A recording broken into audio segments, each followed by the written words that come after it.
Have you ever felt like you're in the middle of a storm, tossed around by waves of doubt and fear? You're not alone.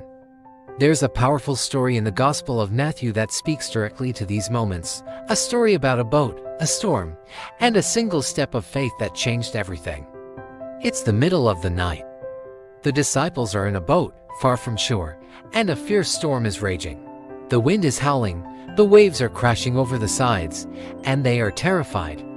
They're experienced fishermen, but this storm is different. It feels overwhelming, relentless. And then, in the darkest hour, they see something impossible.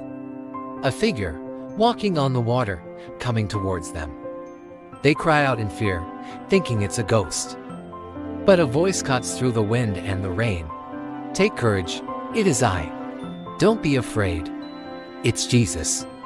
Imagine the mix of relief and awe that must have washed over them. The one they follow, their teacher and friend, is here, and he's defying the very laws of nature. And this is where the story takes a turn that I find absolutely fascinating. Peter, always the impulsive one, calls out, "Lord, if it's you, tell me to come to you on the water." Think about that for a second. In the middle of a terrifying storm, his first instinct is to get closer to Jesus, even if it means doing the impossible. And what does Jesus say? He doesn't question him. He doesn't tell him it's too dangerous. He simply says, "Come." One word, an invitation, an opportunity. So, Peter climbs over the side of the boat. He puts one foot down on the churning water, then the other. And for a moment, he's doing it. He's walking on water, just like Jesus. He has stepped out of the relative safety of the boat and into the heart of the storm. His eyes locked on Jesus.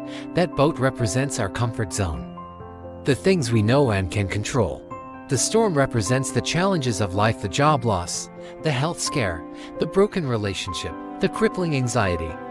But then, something shifts. Peter takes his eyes off Jesus and looks at the wind and the waves. He sees the chaos around him, and fear takes over. He starts to sink. He cries out, "Lord, save me."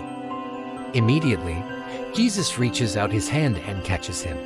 He doesn't let him go under. He pulls him up and says, "You have little faith. Why did you doubt?" It's not a harsh rebuke. It's a gentle question, a teaching moment. Then, they both climb back into the boat. And the wind dies down. The storm is over. This story is so much more than a miracle. It's a mirror for our own lives.